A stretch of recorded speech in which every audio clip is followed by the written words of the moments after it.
Hello, everyone. Thank you for attending this one more telecom seminar, which is hosted by Technische Innovation Institute, TII, in Abu Dhabi. I'm Dr. Daniel da Costa, currently a principal researcher at TII. And for today is a big pleasure for us to have Professor Eduard Jorswieck from Technische Universitaet, Braunschweig, German. Sorry, apologize if I do not pronounce correctly. And so he'll be the speaker of our telecom seminar. And the title of the talk will be Dependency Modeling in Wireless Networks. So before we move to the talk, let me introduce him by reading your biography. So Professor Eduard Jorswieck is Managing Director of the Institute of Communications Technology and the head of the chair for communication systems, and the full professor at the Technische Universität Braunschweig in German. From 2008 until 2019, he was the head of the chair of communications theory and full professor at the Dresden University of Technology in German. His research interests are in the broad area of communications. He has published more than 150 journal papers, 15 book chapters, 3 monographies, and some 300 conference papers on these topics. Professor Jorswieck is a AAA fellow, and since in 2017, he has been serving as editor-in-chief of the ERACIP journal on wireless communications network. And he's also served as editor for IEEE Transaction Communications. In 2006, he co-received the IEEE Signal Processing Society Best Paper Award. So Edward, thank you once again for joining us and for agreeing to deliver this talk. And now the floor is yours.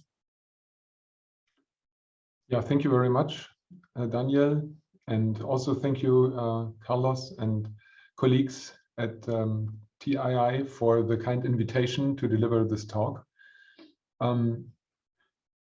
So we will, before we go into the topic of this talk, I think it's important to show you a little bit about the Institute of Communications Technology at TU Braunschweig. So Braunschweig has also an English name, which is called Brunswick. Brunswick is a city located in the middle north of Germany. So you can see it on the right-hand side here, right between or close to Hanover and Wolfsburg. And it is one of the excellent technical universities in Germany. It belongs to the TU9. You see here the list of universities. And the Institute for Communications Technology consists of 3 groups, each headed by a full professor. The first group is the Department of Mobile Radio Systems, which is led by Thomas Kirner, shown here. The second group is the Department of Signal Processing and Machine Learning, headed by Tim Finkscheid on the right-hand side. And the third one is the Department for Information Theory and Communication Systems, which is led by myself. Okay, so now you know where we are located in Brunswick. The talk I would like to present today is based on collaborations with 2, now both are PhDs. Karl Ludwig Besser was a PhD student until January this year. You can see he is very happy to receive his PhD title. And he's now in our group working as a postdoctoral fellow. And together we have collaborated with Pinchin Lin, who's also PhD and who is a research group leader in my group. You see the references which the talk is based upon, and I will try to provide you a big picture of the results and try to get into some of the results a little bit deeper and discuss the implications. So let's start first with the introduction. So you know the statistical characterization of wireless fading channels has a very, very long history. and probably dates back even to the time before the publication of Bellow in 1963. Now, the channel models are the basis for our theoretical analysis and for the performance evaluation, and then also for the system development, because we built our communication systems on stochastic models for the messages, for the code words, for the channels, and of course also for receivers, interference, and so on. Therefore, these channel models are developed for each new generation of mobile communication that tries to work in a different frequency band. And usually once the statistical channel model has been performed, they are verified or illustrated by channel measurement campaigns to verify that these models really correspond to some practical scenarios that can be really measured. For the theoretical analysis, here's a reference to the famous 1908 paper on fading channels in transactions on information theory, reference 3. Both single-user and multi-user scenarios are studied, and the corresponding capacity regions for fading channels are derived. Now, if we take a look at the current developments in 6G wireless networks, then we have to deal with a number of novel use cases. For example, defined in the HexaX project, which is a large European project on 6G. And one of the use cases is that the 6G wireless networks have to enable remote controlled mobile robotic solutions for everyone. This is coined the personal tactile internet, as in this paper number 5, authored by a former colleague, Gerhard, and my PhD advisor, Holger. Now, the interacting and cooperating robots, they move within the industrial environment, and probably they also have to collaborate with human co-workers. And this requires that we develop dependable and deterministic, low latency, reliable connectivity among these collaborating entities, because that is the basis for the synchronization of the actions of the machines and their human co-workers, as it is outlined here in reference number 6. On the right-hand side, you can see the key performance indicators of 5G, which is the red spider web, or the red curve in the spider web, and of 6G, which is the blue one. And the key performance indicators are either in linear scale, or they are in, you see, orders of magnitude. For example, in 6G, we have in 5G, we already have achieved a latency of 1 millisecond by careful numerology and careful deployment. The goal for 6G is to improve by 1 order of magnitude to 0.1, for example. Or on the other hand, if you look to reliability, 5G supports currently 10 to the minus 5, and we want to go up to 10 to the minus 7 in terms of the reliability function. So from this perspective, we can see that there are many, again, challenging key performance indicator requirements for 6G. And one of them that we are interested in is the reliability, because we think that the wireless channel, which is a fading channel and which is usually modeled as a random variable, that is disturbed by natural interactions with noise, but also by interference and also by objects, so blockings. We think that this is one of the most important dimensions we have to take a look at. And therefore, we are now looking at diversity, multi-connectivity, and how to model the dependency of different channels that we use to guarantee reliability in our wireless system. Okay, so I will first introduce multi-connectivity diversity and then talk about the state of the art in spatial, spectral, and temporal dimensions. So what does it mean if we have correlated spatial, correlated spectral, or correlated temporal channels?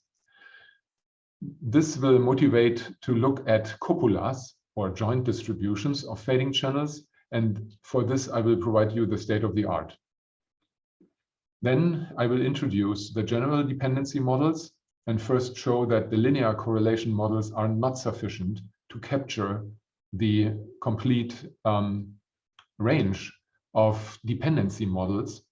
And even more, we have to use copulas or joint distributions to derive bounds for the worst case and best case performance. And for the secure, highly reliable systems we develop in 6G, these worst case bounds are of major interest. We will then apply the results to wireless key performance indicators. We will start with a single multi-connectivity link and look at outage probability and outage capacity. That corresponds to the first two equations on the right-hand side. Then we move on to the secrecy outage probability, which corresponds to the third equation. Then look at the zero outage capacity. This is the region we would like to work in because we don't have any outages at all. For the regular channel, this is equation 4 on the right-hand side. And then finally move on to the zero outage secrecy capacity, which achieves a confidential and completely reliable data rates, even for fading channels. And then we would like to conclude. Okay. Now, in order to come up with a very high reliability, diversity schemes are considered. And by diversity, I do not only mean that we will have one transmitter and one receiver, but diversity can mean that we will have other nodes that help the transmitter or the receiver side to improve the fading distributions of the resulting channels. So we can have spatial diversity. That means we deploy multiple antennas at the transmitter and or at the receiver side. We can also connect to multiple access points, which are located far apart to establish some type of diversity. We can use different frequencies. That means we are using different carriers to transmit the same information. And this refers to spectral diversity. And finally, we also can have temporal diversity, where we transmit redundant information, redundant data at different time points. All these schemes have in common that instead of having only a single fading realization, for example, a single random variable x, we try to establish by coherent combining, for example, to have another channel y, and the hope is that the sum of these two channels has a probability distribution that is much better than a single random variable. So the hope is if one of these random variables is in a bad state and cannot support the required rate, then the other channel can compensate, and we are able to have therefore a very low outage probability. Now, when you take a look at the simple example of outage probability for two branches, two diversity branches, then it depends on the correlation of the two branches, whether they can really help to improve the reliability. Here in this figure, you see correlation on the first row between -1 and 1, and 0 in the middle means that these two random variables are statistically independent. Then in the middle, you can see a scattered distribution plot where we have fixed the marginals of these two random variables x and y on the x and y axis, and we plot the joint distribution in the middle. You can see for independent distribution, the joint distribution is isotropic, no dependency between these two random variables. While for negative correlation, we have exactly what we want, namely, if one channel is an outage, it has a very small value, the other channel has a high value. Then we have three examples of rates and the corresponding outage probabilities in this table. And we can clearly observe that it depends on the correlation, whether we can have low outages, which corresponds to the negative correlation, or very high outages, which corresponds to the positive correlation. So therefore, we have to look at the correlation and keep in mind that we want to have both negative correlation, and of course, we also have to take a look at positive correlation because we suffer from that as well. The main question is, how does this correlation occur in our wireless fading channels? So we will take now a look at 3 diversity dimensions: spectrum, time, and space. The analysis and investigations for frequency diversity date back again to about 50 years ago, where people have looked at frequency diversity schemes and they applied some frequency shift keying receivers and some coherent combiners, where they performed maximum ratio combining, transmitting on 2 different frequencies. And it was already at that time observed that negatively correlated branches can occur. So if you take a look at the amplitudes of the 2 different frequencies that you select for your diversity scheme, you notice that they are negatively correlated. It depends on the fading environment, and it depends on the difference of the frequencies that you select. In paper 10, they consider a very simple 2-path fading model where you can compute the resulting frequency-dependent receive combining SNR. And basically, based on this analysis, they showed that the average error probability can be made arbitrarily small for 2 carefully selected frequencies. So spectral correlation supports negative as well as positive correlation. What about spatial correlation? The impact of spatial correlation on the performance of cellular and multiple antenna systems is very well studied, also since 50 years or even more. And it turned out that not only antennas that are placed closely can be spatially correlated, but also base stations which are far apart can have correlated fading. For example, if you take a look at the large-scale fading, which is created by shadowing, then it might well happen that both base stations are in an outage if the terminal is behind a big object which is close to it. Now, in multiple antenna systems, we know very well what happens if there is spatial correlation. In general, positive spatial correlation decreases the performance. However, it depends on the type of channel state information, whether this is true or not. Even for 5G systems, where massive MIMO antennas are deployed, spatial correlation has shown to have a significant impact on the performance. And again, spatial correlation can be positive. I mean, it can have a positive correlation, positive dependency. But in the case of the base station antennas that I mentioned before, it is also possible that you have negative correlation. Just imagine the scenario where you walk along a Manhattan grid, and whenever you see one of the base stations which is located along the axis, then you don't see the other one because it is located at another axis of streets, and vice versa. So you can also have easily negative correlation for space in space. We have taken a closer look at this example of negative spatial correlation, and you see here one example where the transmitter is on the left-hand side in the left figure, located at a certain height of 10 meters. And then we have 2 receive antennas located at a distance of d, which is varied. Here in this example, it starts at d equal to 20.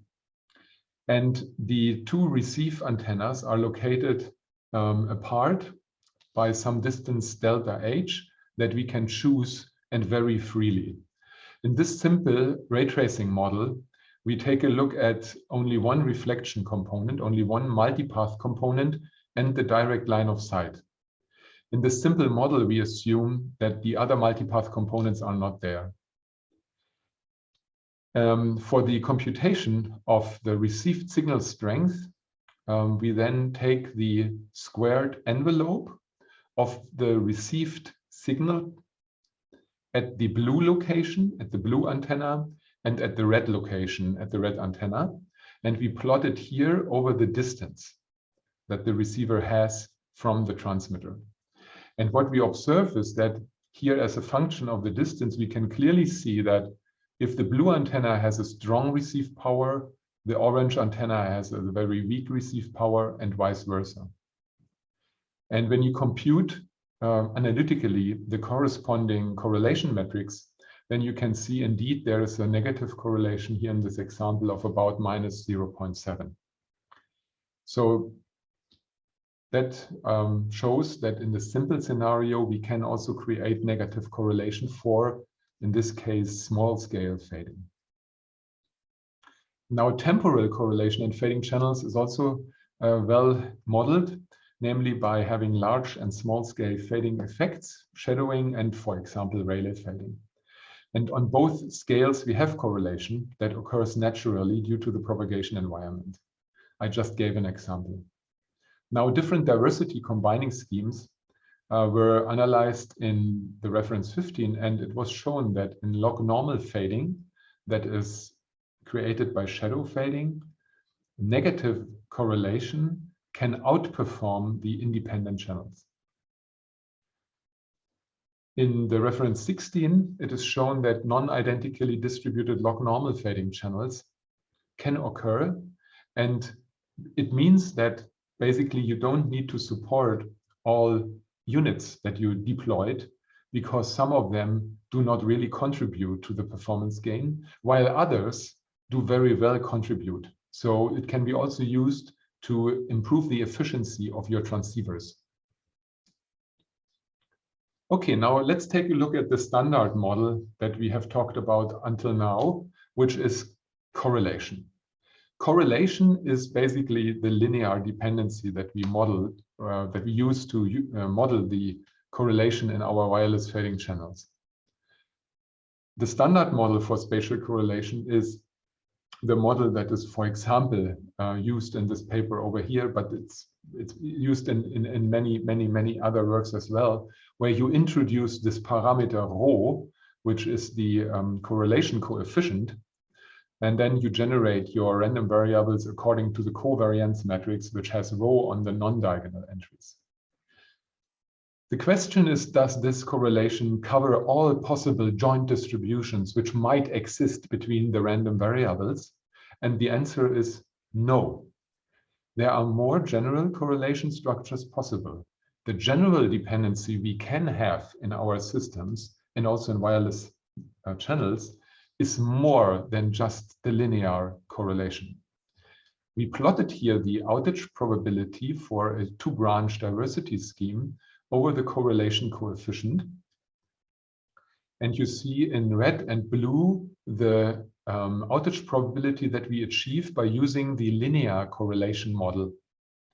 Increasing correlation increases the outage probability. Now in green dashed curves, we plotted the lower and the upper bound of the general dependency model that we consider. And you can see that both the upper bound as well as the lower bound are not tight with respect to the correlation model. So we overestimate the lower bound by the correlation model, and we underestimate the upper bound by the linear correlation model. And this should motivate that if we take a look at worst case dependency structures to make sure that in a fading environment, we guarantee the performance under all dependency models, we cannot use the linear correlation model because we will overestimate the outage probability. Sorry, this would be this case, no? We overestimate the outage probability. So in this case, we really have a worst case outage probability of 0.1, about 0.1, while the linear model tells us the outage probability is only 0.05. Now, this was detected in fading channels in measurements already by a number of groups. So we will now take a look at the state of the art for copulas and wireless channels. They, so in the reference 18, they have applied specific dependency models, and they are called copulas. And there's a wide range of families of different dependency structures. For example, the Clayton Copula is used to study the impact of dependency on diversity combining. This was a very early paper in 2007. Then 19 shows that non-standard dependency features between multiple frequency bands in wireless fading channels that are measured correspond to a certain dependency model, namely the Archimedean copula, which is not equal to the linear correlation model. So here by measurements, it is confirmed that the dependency structure is better modeled by using a family of copulas, the Archimedean copula. In 20, copula dependency models are used to improve the performance of blind source separation problems. And in reference 21, for a 2x2 MIMO channel, the copula-based models are exploited to perform the channel estimation more efficiently and then to analyze the achievable performance. Copulas in wireless networks are used also to model interference. Interference in multi-user environments has also a very strong impact on the achievable performance. So these interference models based on copula are used in 22 for Internet of Things wireless networks. And the group from the publications 23 to 26, they had a number of recent contributions to copula modeling for multiple access communications, for backscatter communication, for relay channels, 2-hop relay channels in ad hoc networks, and for fading multiple access channels. Most of these works consider a specific class or family of copulas and then analyzes the impact of this dependency structure on the performance. Okay, now I want to introduce the general dependency model that we want to use. And I would like to start first with the linear correlation models. So what is the issue or the challenge with the linear correlation? Linear correlation coefficient is most commonly used measure for dependency. And it only describes the linear dependency. So if you take a look at the examples in the figure, then we have a sample of red points given here. And we have computed the correlation coefficient rho for these 4 examples. And we also plotted the linear correlation that is computed based on the samples. What we observe is that all these different samples, which are clearly different in terms of their dependency between x and y value, they all lead to the same correlation coefficient rho. It's all 0.816. That means for the linear correlation model, these samples look statistically the same. Other measures like the Spearman's rho or Kendall's tau are a little bit better, because you can see that if you apply those RS and tau to these data sets, they at least show difference between these 4 cases. Okay, so what should we do? We should use the most general dependency structure that we can think of. And that is the concept of copula. So just imagine you have given marginal distributions for your, let's say, 2 channels. And you have obtained these marginal distributions from channel measurements. Individual point-to-point links measured, statistical model, and you use them for the marginal point-to-point channels.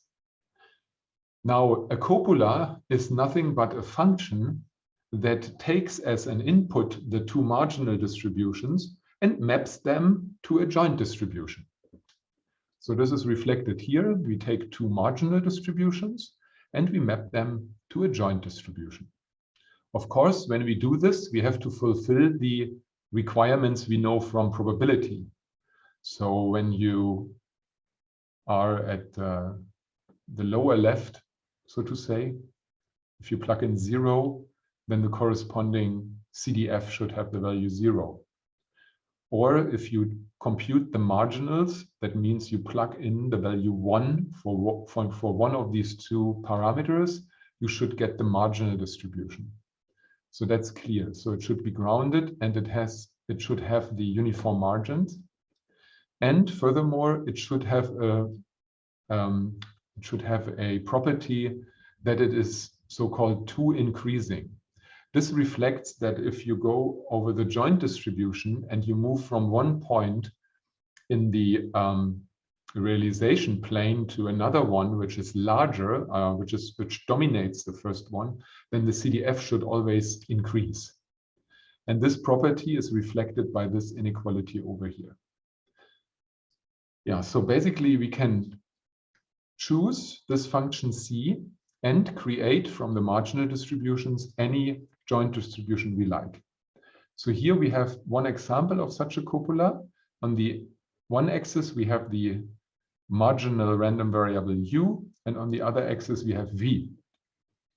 And on the z-axis, we have the corresponding function c, the copula. And you can see this increasing property by going to higher values of uv. The corresponding density for the so-called Gaussian copula looks like the thing on the right-hand side. Now, since we have this huge space of copula functions we can think of, the next question for us is whether there exist bounds that we can use and whether we can express every joint distribution by a copula and every copula by a joint distribution. So you can think of a copula like a two-dimensional distribution function with standard uniform marginals. And there's one famous result about copulas that says, this is called Sclars Theorem, which says that for every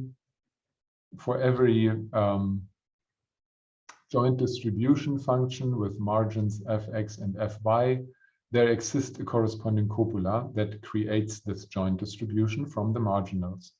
Conversely, if C is a copula and the marginals are distribution function, then H defined above is a joint distribution function with margins fx and fy. So we really cover the complete set of joint distributions which are possible. Now we come back to the question whether there are bounds. One very popular bound on copulas is the Fréchet-Höfting bounds.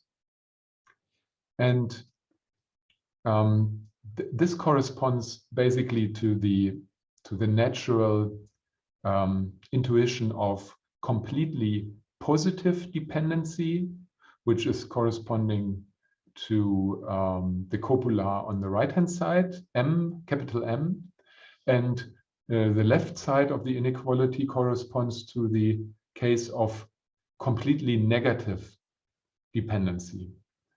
And that corresponds to the copula over here. So here you see the corresponding equations and you see the corresponding figures. Yeah, so we have lower and upper bounds that we can use. However, these bounds only work directly on the copula itself, so directly on the CDF, so to say. In many applications, we do not operate on the CDF of the random variables, but we take a look at some function of the random variables.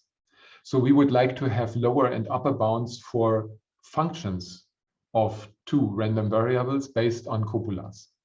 And that result is reviewed on this slide. So if we have two random variables x and y with marginal CDFs fx, fy, and we use a binary operation L, which is a function that takes the realizations of x and y and maps it to the new random variable z, then we are interested in the CDF, because that could, for example, correspond to our outage probability in the system. Then the CDF of this resulting variable z is upper and lower bounded by these two copulas. Now, these copulas are a little bit more difficult to compute because it depends on the value that we look at. So it depends on the value at which we evaluate the CDF. If we want to evaluate the CDF at the point S, then we need to solve the corresponding optimization problem that is shown in 2, where we fix the realization of the random variable to the outcome S, and then take the supremum over all copulas. The same for the infimum. If we take a look at the lower bound, this was the lower bound, and that was the upper bound. Sorry, yeah. We take a look at the infimum, where we don't use the copula itself, but we use its dual copula that is defined over here. So when we want to evaluate the lower and upper bound for a function L, we have to do this by solving the corresponding optimization problems. And they depend, as I said, on the point where we want to compute the CDF. So these are so-called point-wise lower and upper bounds. Okay, I will not go into this detail, but it's an illustration that shows you how you derive the lower and upper bounds. It's a very short derivation, and using the figure where we plot the joint distribution, and we draw the line for the point where the function L is a constant value, we can do this step quite easily. Okay, so now let us try to apply this to wireless key performance indicators, okay? We will first start with the outage probability of 2 channels because it's very easy. For coherent combining, the binary function would be the sum. For selection combining, the binary function would be the maximum of the 2 variables. If we take a look at a 2-hop relaying example with amplify and forward, we would have the product of the corresponding fading channels. And now it is possible for these simple example x plus y and x times y to compute the lower and upper bound based on the inequalities that I have presented before. And the corresponding CDF for the function L of x and y is shown on the y-axis here over the parameter s, where we evaluate our CDF. And the solid lines corresponds to the upper and lower bounds for the sum. Dashed lines correspond to the upper and lower bounds for the product. Here we have used a very simple example with uniform marginals. The first random variable has a uniform marginal between 1 and 3, and the other between 2 and 5. Of course, later we will take a look at continuous distributions on Rayleigh fading. And that is done here. So if we have the outage probability of a 2-diversity branch scheme with Rayleigh fading, and the Rayleigh fading has shape parameters lambda x and lambda y, then we can solve this optimization problem for the lower and upper bound in closed form. So the upper bound on the probability is an exponential distribution with a new shape parameter, which corresponds to the minimum between the 2 shape parameters Lx and Ly. And that means that we can directly characterize the outage probability for this 2-diversity branch system. There are 2 operating points. If you have a sufficient power available, the outage probability can be made equal to 0. That was really surprising when we observed it first. Otherwise, if the power is not sufficient, we will get some outages where the system behaves like a Rayleigh fading system. Now this 0 really impressed us because it means that even without knowing the channel realizations at the transmitter, you can achieve 0 outage capacity. Now here we plot the epsilon outage capacity over the outage probability epsilon for different dependency structures. The blue line is the worst case. This is computed numerically based on the bounds I presented. The yellow curve is the best case, which corresponds to the upper bound that I have presented. The case with independent components corresponds to the green curve that is shown in the middle. And the so-called co-monotonic case, this is the case where both random variables follow exactly the same, so they are completely correlated. They follow the same realizations. This is plotted in magenta. What is interesting is that for zero outage probability, this is the left side of the figure, all dependency structures achieve zero outage capacity. But the best case, the dependency structure achieves a strictly positive outage capacity. And of course, you now ask, okay, this is a pathological case. This will not happen that often, that we will have this dependency structure. And therefore, I will switch forward to the next result. Therefore, we have looked at the case to characterize, are there more than one dependency structures that support positive zero outage capacity? And it turns out that there are infinite many dependency structures that can achieve a positive zero outage capacity. So for example, if we have two links, then we can show that there exist joint distributions of x1 and x2 with the following zero outage capacities. And they are parameterized by some parameter t. And t varies between 0 and 1. And for all t's in this interval, you can have positive zero outage capacities. And that means that this is not a pathological singleton that we look at in the set of all joint distributions, but it's a case that corresponds to different dependency structures.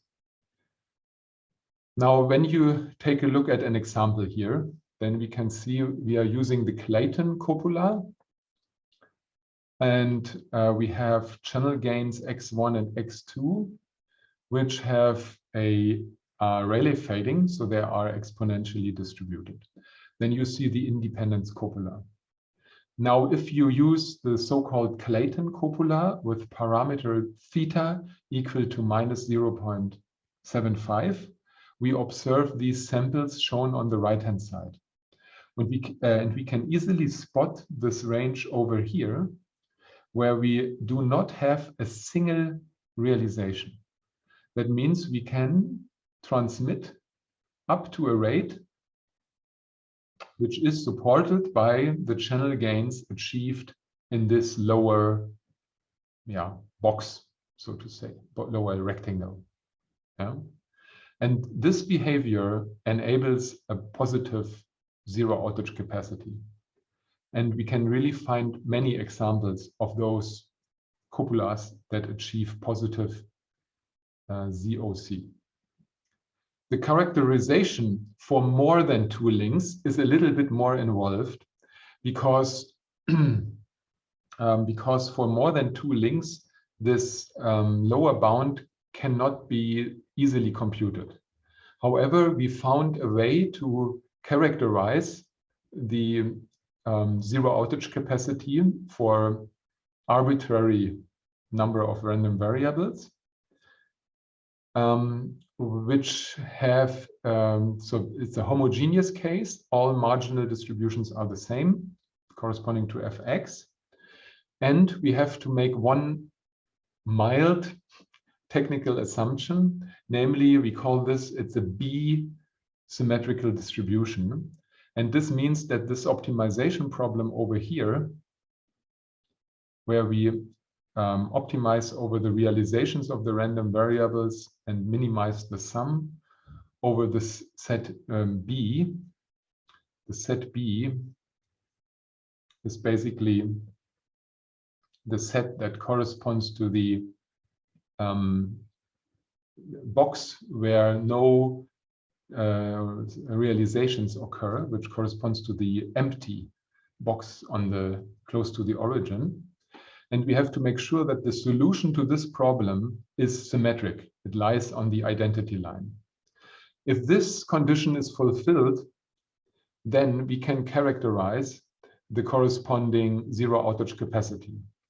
So the first question is, are there distribution functions which fulfill the symmetry condition? And the answer is yes, there are distributions. For example,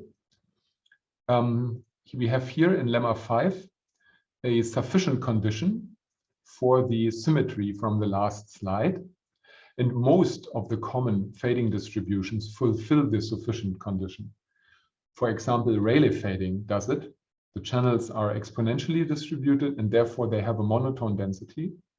But also other common distributions like the log normal, gamma, chi-square fulfill the conditions and they are B-symmetric.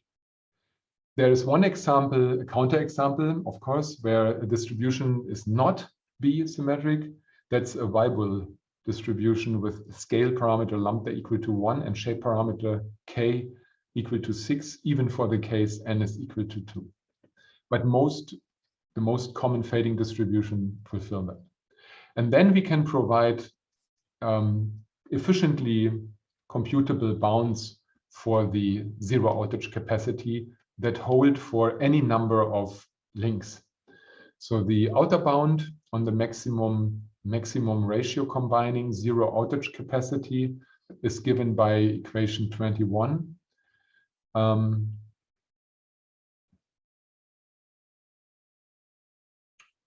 And the inner bound, so the lower bound on the maximum ratio combining zero-outage capacity for n homogeneous links is given by this expression over here. We have also derived some even easier computable bounds, but they are looser. The outer bound can be relaxed to this expression, which is really easy to compute. And then we can compute the gap between the inner bound, the lower bound, and the outer bound.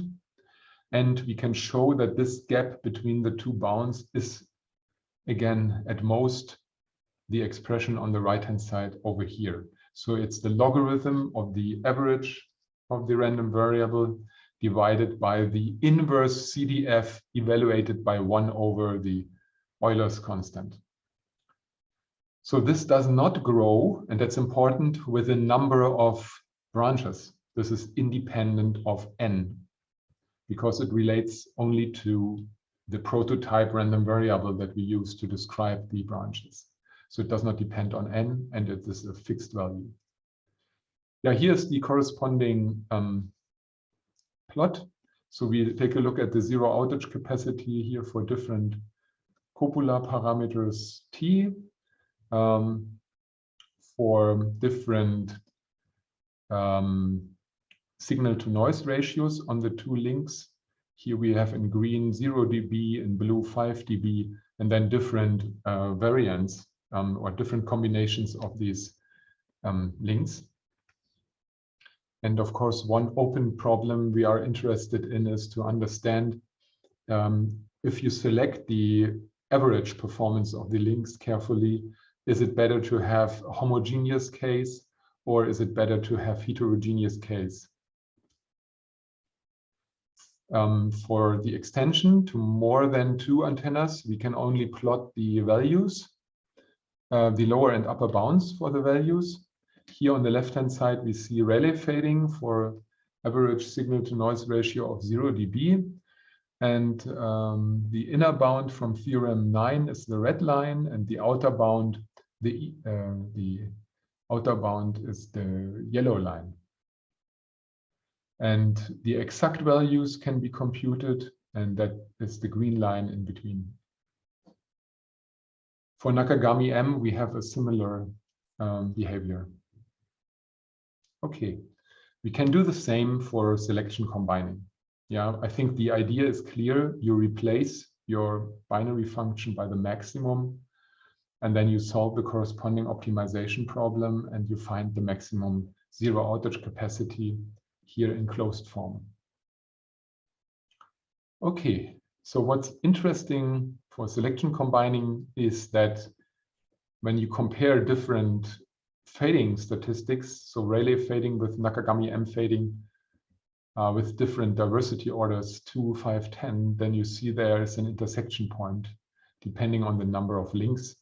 This is also studied in our future work. Okay, so I think I will wrap up at that point. I also would like to advertise the results that we have on the zero outage secrecy capacity for the wiretap channel, where the channels to the legitimate receiver and the eavesdropper are dependent. So we have again two channels, and the dependency structure will influence the resulting secrecy rate. Okay, and here we have one achievable secrecy, zero outage secrecy rate expression that only depends on the average of the channels and which can be computed in closed form over here. Okay, so I will not go over this and will come to the conclusions. So the conclusions are that for diversity and for multiconnectivity, we have to model the joint distributions carefully because they determine how valuable each additional link in your system is. Copulas can be applied to model the joint distributions and to derive bounds for the worst and best case performance. And this allows us to develop and to design robust wireless systems. And we can guarantee the performance under all joint distributions with high reliability or even without any outages. I have not explained the so-called rearrangement algorithm. This is an algorithm that can be used to compute numerically the best case and worst case bounds. It can be also used to compute the bounds for a given set of samples that you obtain from measurements. And so we have used this algorithm before in order to quantify the best case and worst case performance for point-to-point channel measurements. And finally, we are trying to generate propagation environments in the lab using a massive MIMO prototyping system where we can perform the joint measurement of all channels together to create positive zero outage capacities, even if you move to any location in the corresponding environment. So the references are summarized over here. If you want, you can take a look at the homepage, which is also linked to the QR code on the right-hand side. Thank you for the attention. I'm open for questions. Thank you so much for the presentation. We have a time for some questions. So if there is any question from the attendees, so feel free to write your question in the chat box. Okay. And yes, there is one question. It's a very long question. So basically, it's about how realistic are these assumptions compared to having Oracle Gene channel models and MU distribution in real transmission. So are you aware of any efforts to learn from measurements and possibly generative and deep neural networks to model the propagation environment, interference properties, and help construct better statistical realization of the fading channel, using distributions and interference, and thus active a better rates capacity? Okay. Okay. I just opened the question. Sorry. Yeah. I need to read again. Yeah, this is a very long question.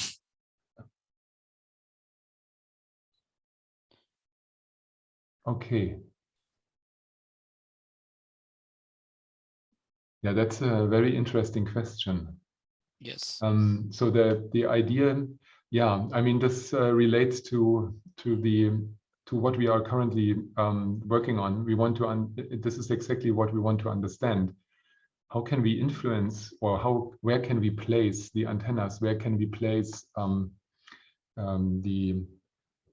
or how can we influence the environment in order to generate a fading model that corresponds to a negative dependent structure? And the idea to use a machine learning deep neural network model to understand that. Yeah. Actually, yes, I think I'm not sure. I'm not an expert in the field, but regarding the propagation environment, I mean, we have now our intelligent surface. There is a way to customize the propagation environment. So I'm not sure, but maybe the role of intelligent surface for, I mean, as a kind of a tool to model these dependency structures, I mean, it would be very useful. And I'm not sure if you reply or it could be a very good strategy to customize the propagation environment. Yes, you are absolutely right. I mean, if you can deploy an intelligent reflecting surface and manipulate the environment correspondingly, this opens another dimension for your system design. Yes. So if I understand correctly, the idea would be to perform measurements, real measurements in the environment, and then learn a network that can adapt the, let's say, deployment parameters, including number of antennas, location, maybe the IRS faces and components, maybe other parameters that we can influence in the environment. And then basically from all the measurements in the room, from all positions, you try to find a deployment that is able to achieve very low or zero outage probability. Yeah, I think this can be done. It's a little bit the opposite approach. So we started from the analysis, right? We tried to really understand, okay, what is the structure of the joint distribution that leads to zero outages? But you can also come from the other side and say, okay, I take a look at the learning approach. In the end, I mean, we are only interested in finding the parameters. We not necessarily need to know what is the underlying theory, right? This is, you're right. Yeah, it's interesting advice. Yes, I'm not seeing the name of the attending, so maybe he or she can contact you later to clarify, okay, or to get for the details about this point. I'm not aware of this approach yet.